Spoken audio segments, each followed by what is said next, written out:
Welcome. You're listening to Sports Econ 101, the show where we discuss sports topics from a business perspective. I'm your host, Edward Brown, along with my co-host, Russell Jackman. At each commercial break, we're going to ask a sports trivia question, and today's trivia theme is NBA players. We're also, hopefully, Mike McDowd is going to be able to join us as a guest co-host. Having a little bit of issues with the computer, and hopefully Mike will be able to join us maybe in the next segment. All right, and our special guest in the next segment is going to be Mark Beal of Mark Beal Media, and he's got some very interesting sports topics to cover when we have time. First of all, I do want to make a mention here. We do want to welcome yet again the talk of the town, 97.7 and 1570 AM WHTX in Youngstown, Ohio, and a special thanks to Operation Manager Carl Bloom. So thank you for adding Sports Econ 101 to your lineup. And when we come back, we're also going to talk about Russell Wilson. Apparently, he just got cut from the Broncos, and I want to find out from you guys if that's the worst trade ever or close to it. Russell, what do you think? Yeah, it's an $85 million mistake. And, you know, nobody thought it was a great move when they signed him for that much money. And now they may really pay the price for it. Yep. Okay. And they apparently he'd signed a 5-year deal worth up to $243 million with $161 million guaranteed.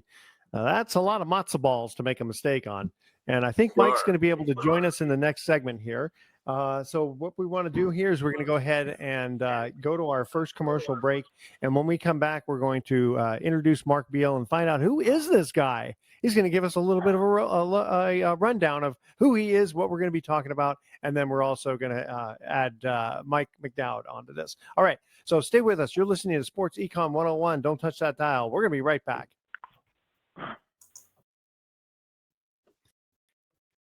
Welcome back to Sports Econ 101. I'm Edward Brown, your host, along with Russell Jackman. And finally, we got Mike McDowd to join us as an additional co-host here. In the studio via Zoom, we have our guest, Mark Beal of Mark Beal Media. Mark, welcome to Sports Econ 101. Edward, thanks for having me. Glad to join the roundtable today. All right. So tell us a little bit about yourself, and then we'll get into our questions. So currently I'm a assistant professor at Rutgers University, where I teach public relations and marketing courses. But 30 years in advance of that, I was immersed in sports and entertainment marketing and public relations. So along with my teams, we create campaigns around the Olympic Games, the Super Bowl halftime, US Open tennis, NCAA March Madness, all helping sponsors leverage and activate their sponsorships with the goal of engaging their target audiences and their target consumers. So that was the focus for 30 years, and a lot of experience, and now I'm share that experience with my students at Rutgers University. All right. So, Michael, why don't you ask the first question to Mark? Yeah, hey, Mark, in a brief synopsis form, I know you're a Rutgers guy. Just real quickly, Rutgers going into the Big Ten, is it really been a good thing for the program overall? I mean, what do you think? What's your opinion on that? Because they haven't had the great success that I personally thought they were going to have. I know. Yeah, as someone who graduated I graduated from Rutgers in '89, so I've seen Rutgers transition through a variety of conferences, right? Big East and others. And I think it's been fantastic for the university for a couple of reasons. One, just an incredible marketing platform, right, for the university itself, and that the exposure they're getting on, network television, cable television, games like that. But if you look at the sports from every sport, men's soccer won the Big Ten championship a year ago. Women's field hockey ranked top 3, top 4, top 5. Women's soccer, wrestling, men's basketball's had a really nice run over the last couple of years. And football, now that Greg Schiano's back, is getting back there, right? They won the Pinstripe Bowl this year over Miami. So personally, I think it was a great move, smart move, strategic move, especially as we see conferences now, right? The consolidation of conferences. And as you know better than I, you don't want to be left out of that. You want to be part of that. And so I think being in the Big Ten right now is the best place for them to be in 2024 and beyond. All right. All right. Well, I do want to ask. Oh, I was going to say, I wanted to ask one of these questions a little bit further down here, where it says here, Gen Z and Gen Alpha, which I hadn't heard that term yet, are not turning to network TV and cable TV for content, including sports. Where are they consuming content? And the first thing I thought of was when they had the Miami Chiefs game on Peacock TV. The rest of us were kind of going, wait a minute, how can we not see a playoff game? And I think, if I remember correctly, that's probably the first time that's ever happened. Yeah, so Edward, you raised a great point. Roger Goodell addressed this at his State of the State that he does every year, right? So on that Monday or Tuesday of Super Bowl week in Vegas, that question was asked him. And his response, and I'm paraphrasing, was, we need to go where our future fans are consuming content, all types of content, but even specifically sports content. So you're right. I mean, I'm an old Gen Xer, right? I grew up on traditional network television. I watched football every single week on CBS, right? Fox, ABC, Monday Night Football, all those things. Yeah. Well, you bring up Gen Z and Gen Alpha.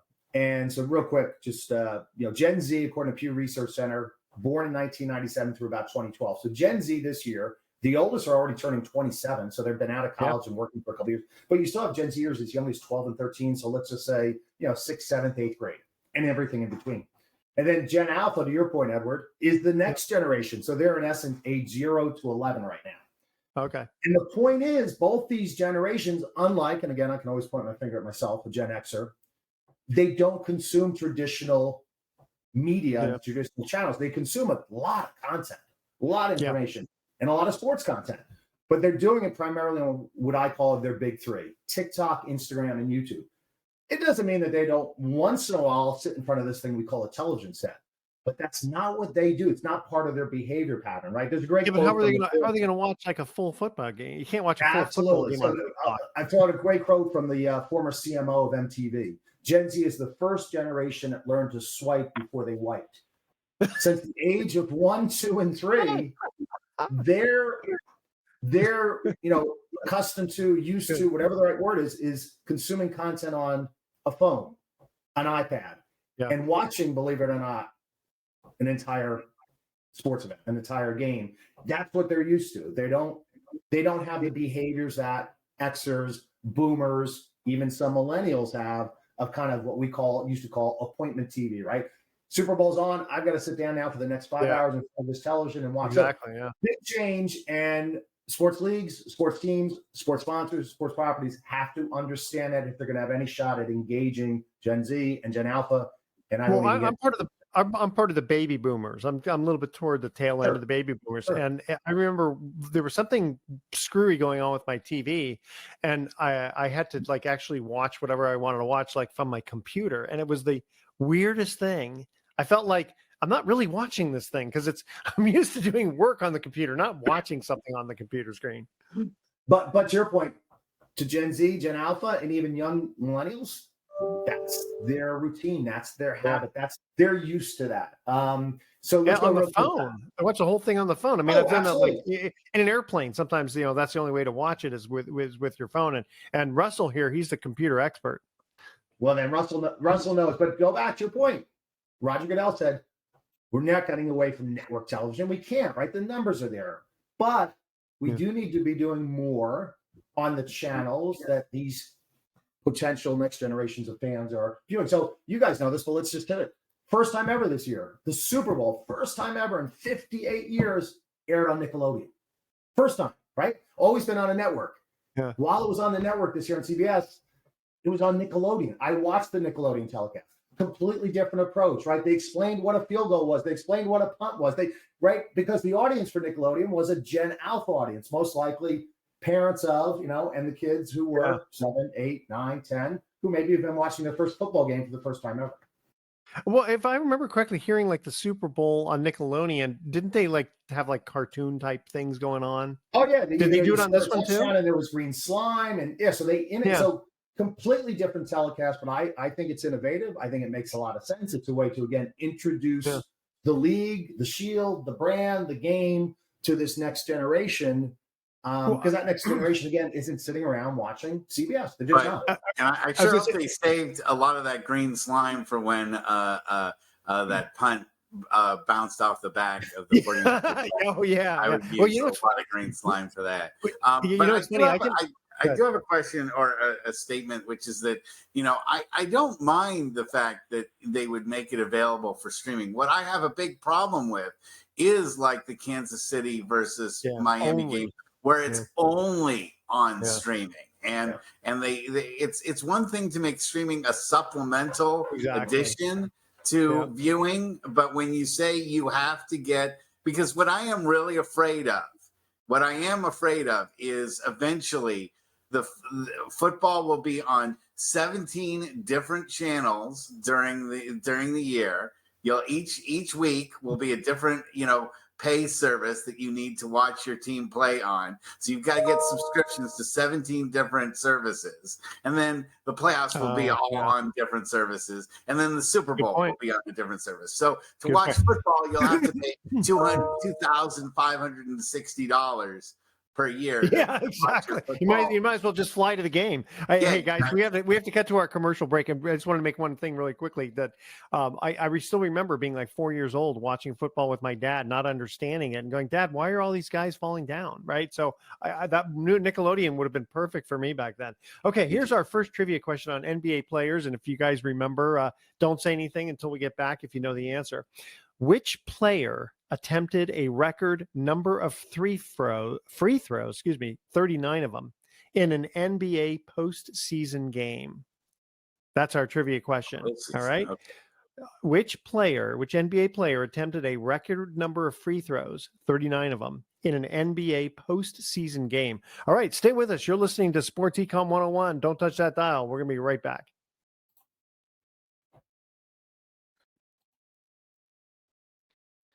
Welcome back to Sports Econ 101. I'm Edward Brown along with Russell Jackman and our extra special guest, co-host Mike McDowd, and then our special guest, Mark Beal. Here's our first trivia question. Which NBA player, attempted a record number of free throws, 39 of them, in an NBA postseason game? All right, anybody? What's the answer? Sounds like something that James Harden would do. It's funny that would actually I would have thought that too, but no, that he didn't do 39 of them. Michael? I don't know for sure, but I just know when Shaquille O'Neal was in his prime, they fouled him all the time to go there to the line. You go. Shaq, that's the answer. It was Shaq. Do you remember the old hacky Shaq? All right. By the way, we are at the 62nd anniversary of Wilt Chamberlain's 100-point game. That was just two nights ago. And I have a tiny little bit of trivia, which was that the last 2 minutes and 45 seconds of the game, Wilt Chamberlain did not take a shot. And and they gave him the ball and he just passed it away.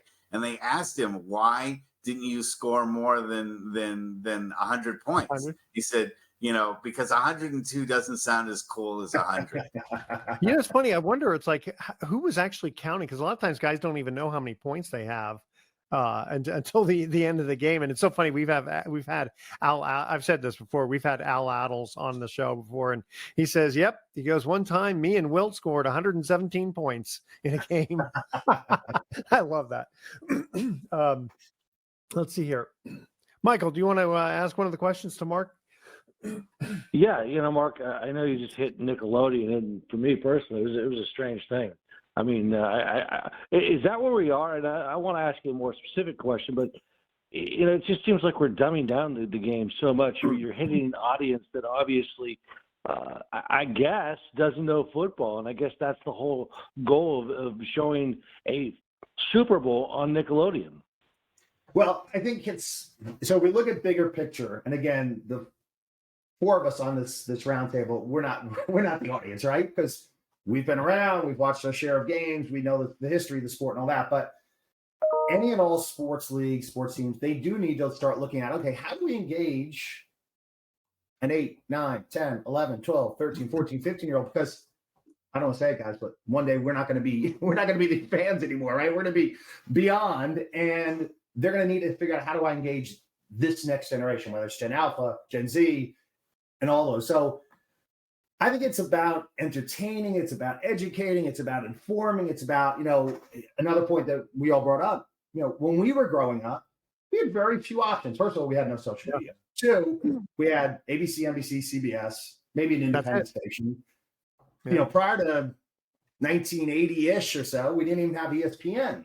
So now there's just so many options, and everyone is competing for this potential fan. So even though the NFL is big and successful and all those things, they have to compete, and they know they have to compete. And so it's one of the reasons why partnering with okay, but so in 30 years from now, if I'm still around, is the Super Bowl going to be just slime and no Nickelodeon stuff? No. Where they're not going to have a regular game?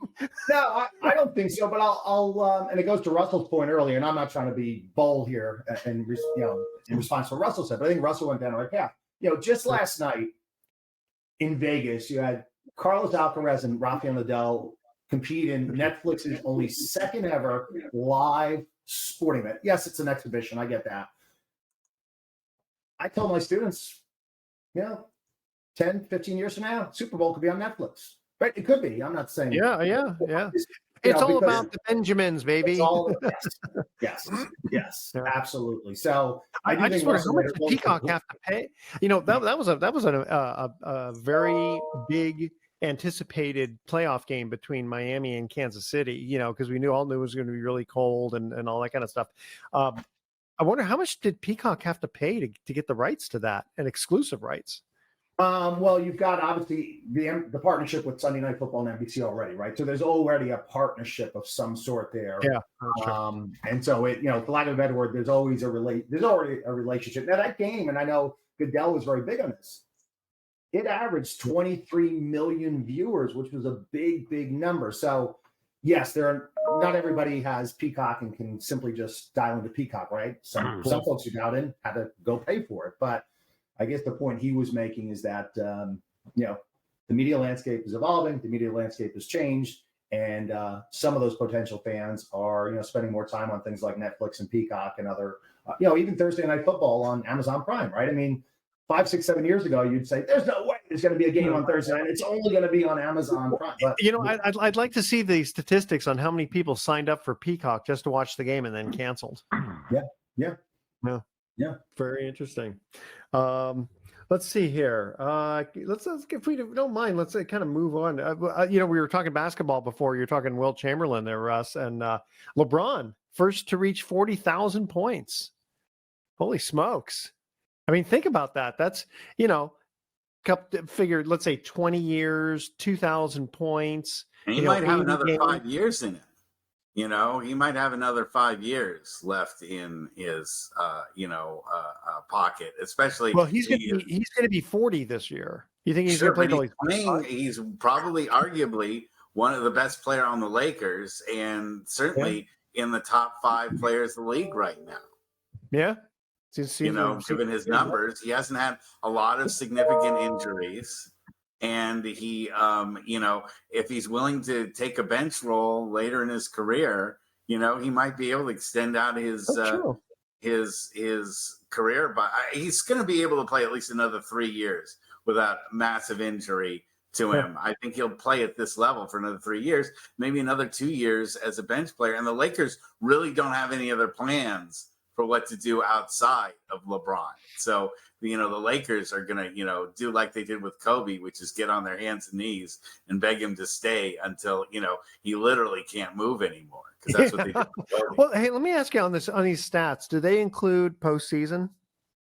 No, they will. I don't think they do. So that's really impressive because that's averaging 30 points. Oh wait, no, for total points, yeah, it is postseason too. Okay, because I was gonna say, I can't imagine he averaged 30 points for 20 years straight. That's almost like a Cy Young type of. No, and he has played like about 2 or 3 more seasons than he normally would have when you add up his postseason games.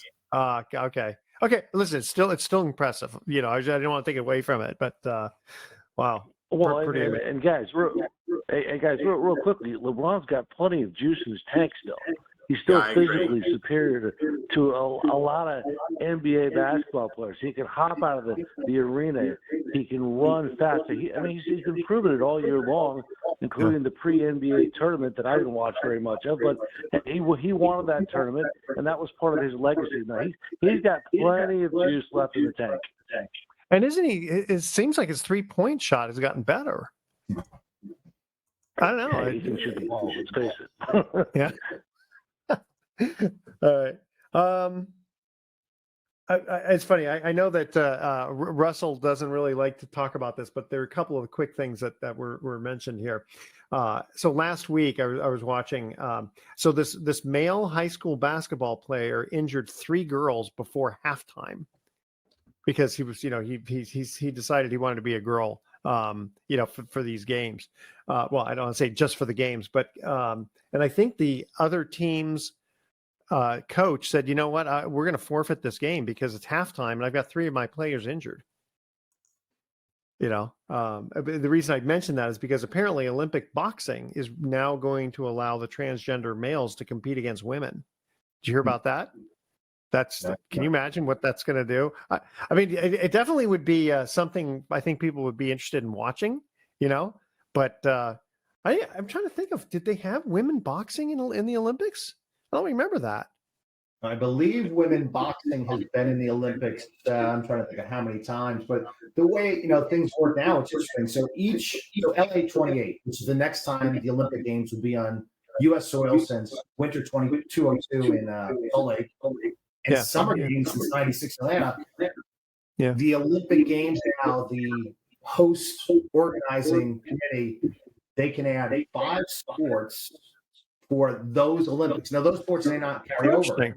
Yeah, okay. So sports like squash, believe it or not, were accepted and will be played at the LA 28 games. They may never be played again. But so we do have even the Olympics realizes we've got to continuously evolve, transform, innovate, and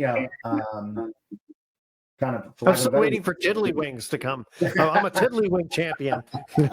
Actually, didn't they have bowling in there one time? Yeah. I think they did. All right. Hey guys, you ready to cut to our next commercial break here? All right. And by the way, hey Mark, how do people get a hold of you if they're interested in your services in the media? I would say LinkedIn, Mark Beal is probably the easiest way to reach out to me. Any information I can provide, any help I can provide, those kinds of things. So I think LinkedIn's always a great spot. Okay. Very good. All right. Here's our next trivia question. We're talking NBA players. The first NBA player to win both the MVP and Rookie of the Year titles in the same season. All right. Who is this player? And don't worry, we're not going back to 1947, Russ. I actually know this answer because I was just talking about this very player. Okay. There you go. I think you do know the answer. All right. Again, here it is. The first NBA player to win both the MVP and Rookie of the Year titles in the same season. That's our trivia question. Email edward@sportsecon101.com. Don't touch that dial. We're going to be coming back with Michael McDowd, Mark Beal, Edward Brown, and Russell Jackman.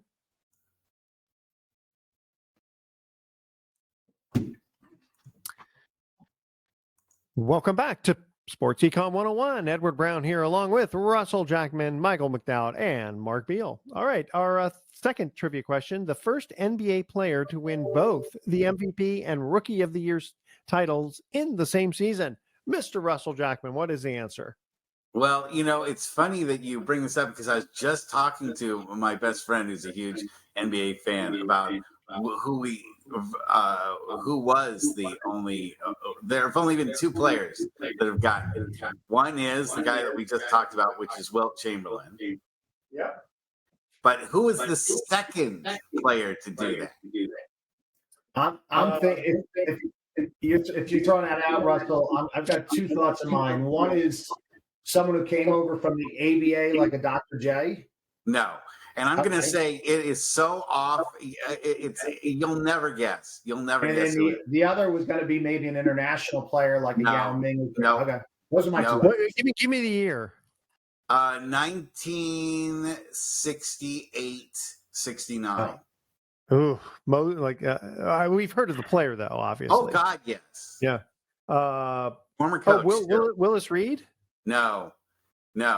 It was Wes. Is he a local guy? Wait, go Is he a ahead. Bay Area guy? It was Wes Unseld. Wes Huh. Unseld. Oh, man. okay. You know what's so funny? That's who I was. It's funny. And I that said those are Willis the only Reed, two and I players was that thinking of won Wes. Rookie of the Year and MVP. Gotcha. Interesting. And Mike, did you say he was a local guy? Yeah, I was going to say Rick Barry, but that's not true. No, okay. not Gotcha. as Rookie of the Year. Yeah. Not as Rookie of the Year. So, Mike, you wanted to ask Mark one more of these questions here. Yeah, Mark, important question. Can you share an example from one of the pro sports leagues? We know there's many of a successful Gen Z campaign or program. Look, I think that's a decent question.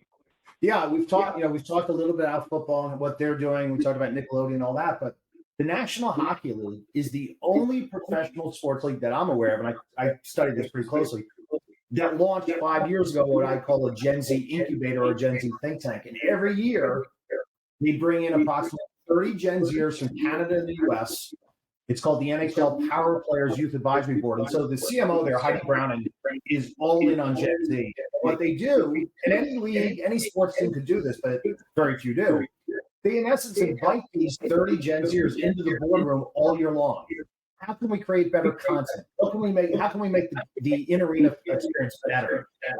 What can we be doing with our players to make them more appealing, attractive, whatever the right word is, to you, Gen Zers? And so I always give a thumbs up to the NHL Power Players Youth Advisory Board 5 years in a row. Each year it's another 30 different Gen Zers from, again, North America, across the United States, and Canada. And they're advising the CMO and others on, here's how you make the game, the sport, the league more interesting, more engaging, more attractive, more appealing to us 17, 18, 19, 20 years old. I love it. I think it's smart. They've done it consistently 5 years. And I do think that every other league, even the NFL, should be doing the exact same thing. But it takes just the simple but powerful invitation to say, hey, come into the boardroom with us. We want to hear from you on a regular basis. We want to better understand what's engaging your generation, and we want to start applying that to our league, our team, whatever it might be. So NHL Power Players Youth Advisory Board, really just a smart, strategic, innovative initiative that Heidi Browning and her team have done now for 5 years straight. Very cool. Russell, do you want to chime in there? No particular comment about it. I agree with it, but it's not a really controversial statement. It's just, I think that there is this general feeling like, hey, we've got to include the next generation in on what we got to go to where they are. They aren't going to come to us. So you said it, Russell. And I'm just going to build on Russell real quick. We just had in my part of the country, in East Rutherford at MetLife Stadium, the Stadium Series, right? The NHL Stadium Series. So that was a Saturday, Sunday, right? We had Devils, Flyers, Islanders, Rangers. Monday morning came to class, and I just said, show of hands, how many of you attended? First of all, it was a much larger number than I thought. But two, it was more about what they shared, the experience. From the moment they parked their car till they went into the stadium. It was interesting to hear from these Gen Zers who are probably 20, 21, 22 in my class. That for some, it was the first time they ever went to an NHL game. And they just were raving about this unique experience. And, so again, that again contributes a little bit to it, is bringing the game, as Russell just said, bringing the game somewhere than the traditional venue, the traditional arena. And we know other sports do that as well. But that was just within the last couple of weeks. And it really resonated with Gen Zers. But I do find it kind of ironic that, these days we have TV sets that are 75 inches, 85 inches, 100-inch TVs. And yet, we're trying to push TV watching onto the phones and the tablets and, people's smartwatches where you can barely see what's going on. It's more the convenience. I've tried to put a 75-inch in my TV in my pocket. It didn't work very well. So yeah that's why.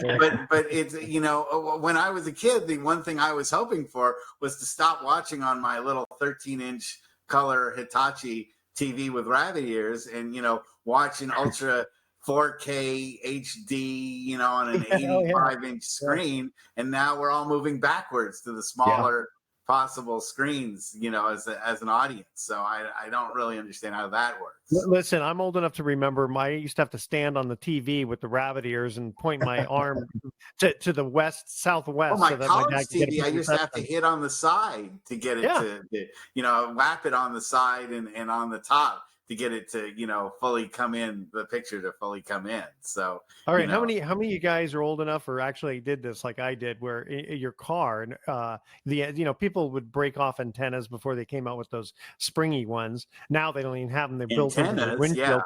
Yeah. And we would take an old coat hanger and stick it in there, and it worked almost just as well. Remember, you guys remember, Mark? You look a little too young for that, but no, I definitely remember that. I think I've seen it, but never did it. Okay. Hey, I got a quick question for you guys. Court storming, especially with these upsets in basketball. How best to stop it? Because I don't remember his name. Dave but Trevecki would like to know the answer to that. Well, wait, Trevecki got. Wait a minute. Why would Dave? I'm trying to think. I know Dave Trevecki lost his arm for cancer, but how did that? Yes. Well, he was just recovering from cancer in his arm, and there was a huge on-field celebration. And he ran onto the field during the celebration, and somebody ran into his arm and caused another reinfection. And that's when he had to lose the arm. So we didn't know that happened. I remember him falling off the. Probably would have kept his arm if he had stayed in the dugout. And so, that's why I say talk to Dave Jarecki about how to reduce a post-game celebration, because it literally cost him his arm. Wow, because the basketball player, someone hit his knee. Apparently, he's going to recover really fast. It can be totally chaotic. And fights can break out. When fans from the other side who aren't so happy that their team lost, storm the court as well.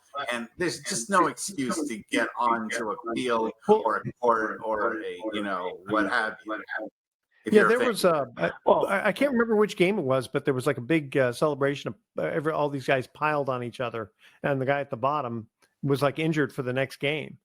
Yeah, anything can happen when you look. There's no point. There's no excuse when you're a fan to ever get on the field like the idiot streaker that ran onto the field during the Super Bowl. You want attention. You want to try to be as big as the game itself as a fan. And you're not. I've got news for you, fans. You're not bigger than the game itself. Yeah, in his case, didn't he like somehow monetarily benefit from that? Yeah, he made some kind of bet that he couldn't. Yeah, but I thought it was more than just a bet. It was like someone filming him. Because obviously they don't show it on TV anymore like the old days because they don't want to encourage But everyone's got their darn cell phones. So it really, whether or not it's shown on TV doesn't mean. Maybe he was advertising for Google or one of those guys or something. That's one way to get product recognition. You can either pay, $5 million for an ad, or you can just speak onto the field and pay your fine for being arrested, which is only going to be like $10,000 or whatever. It's money, if even just a fraction of the audience sees it, you've gotten your money's worth. Good point. Michael, go ahead. And let's take it a step further. There was an example of a kid in Phoenix, Arizona, high school basketball player. After the game, the entire team piled on each other. Fans came on the floor. Well, guess what happened to that kid? He was had a full ride scholarship as a volleyball player to Stanford. And what happened to the kid is he actually got so injured he became paralyzed. So it can be very, very dangerous. And that's one of the tragedies about that type of behavior. Furthermore, class act. Stanford actually honored his scholarship in men's volleyball. He did matriculate at Stanford, and so that was. If there was something neat about that story, that's it. But there's a kid with his whole life in front of him that should never, ever, ever happen. Yeah. Well, I mean, that definitely is a class act by Stanford to do that. That's very impressive. I appreciate that. I really do. I like that. And one last thing here before we get to break. So the NFL apparently is the only one of the big four sports that does not allow private equity investment, but it's up for discussion. So now the Green Bay Packers, they are a publicly traded company, if I remember correctly, and all the other teams, they have, they have their own way of owning a team. And in fact, it's funny because many years ago there was in me doing real estate loans, there was somebody who owned a piece of the Sacramento Kings, and he wanted to put that up as collateral. And I said, well, if you can get every other team owner to agree to it, then we'll make you the loan. Well, they couldn't do that because they didn't want to, have us foreclose on them. And suddenly you got Edward Brown as a partner now. And I'm going to decide who the starting lineup is, But I thought that was kind of interesting because I guess other sports, it says that they're one of the, it says is the only one of the big four sports. So what do you have? Hockey, basketball, baseball, and football that doesn't allow private equity investment. But again, it's up for discussion. So I'd like to see what happens with that. Yeah. Who knows? Who knows? All right, we've got just about 45 seconds to go before we have to go to our next trivia contest here. But the Russell Wilson, holy smokes. He had signed for a 5-year deal worth $243 million with $161 million guaranteed. And now it's. But who said that was a good deal? At the time that it happened, was there one person that said, "Oh my God, that's going to be great for Denver"? No, I don't think anybody's worth $243 million with $161 million guaranteed. I mean, what happens when a guy gets Mahomes is? Yeah, that's true. I mean, yeah, you got me on that one. But it's funny. He might be in a couple of years. Maybe in a couple of years. When they get injured, though, does the guarantee still mean guaranteed? Yep, that's what guaranteed means. Well, see, that to me, I wouldn't guarantee anything. The guy gets accidentally hurt, and he's out. All right, are you guys ready for our last trivia question? All right. Okay, this is a multiple choice question. One of the following NBA players, out of the following NBA players, which one did not win Rookie of the Year award? Larry Bird, Patrick Ewing, Magic Johnson, or David Robinson? All right, that's our trivia question. Out of the following NBA players, which one did not win Rookie of the Year award? Larry Bird, Patrick Ewing, Magic Johnson, or David Robinson? All right, stay with us. Sports Econ 101, and we'll be right back with some closing comments. Don't touch that dial.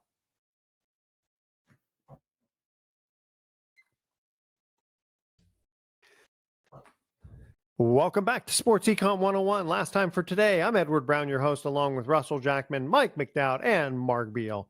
All right, our third trivia question. Out of the following NBA players, which one did not win Rookie of the Year award?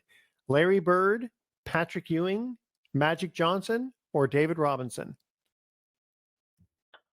I'm going to go with Larry Bird. Okay, we have Larry Bird. Mark, what do you think? Obviously it's either Johnson or Bird because they both started the same year, so they were both rookies that first year. So I think, and my memory should serve me right, but I'm going to get this wrong. But I think Bird actually won it.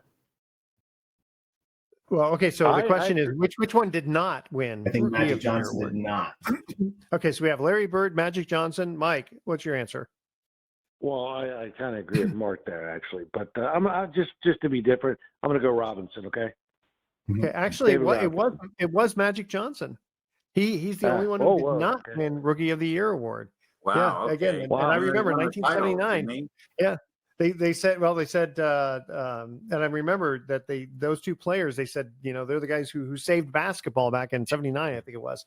All right, guys, thanks for joining. Now, here's our thoughts for the day. So I applied for a job today, and they asked for 3 references. So I wrote a dictionary, a thesaurus, and a map. I thought that would get me in. And did you know that your pupils are the last part to stop working when you die? And the reason is they dilate. Oh, that's silly. Is that a good one, Russell? Yeah. Oh, that. You like that one, Russell? Okay, good. We always have to. I'm going to use that one. Okay, good. As long as we get a chuckle out of Russell, then I know I did well. And something. All right. Mark Beal, thank you for joining us as a guest, and Mike McDowd, good job. We're going to have you on again as a additional co-host when you can make it. That'd be awesome. Audience, tune in next week to Sports Econ 101. We're going to be discussing sports topics from a business perspective and asking more sports trivia questions. Thanks for listening. On behalf of our team, I'm your host, Edward Brown. We'll see you next week. Adios. So long.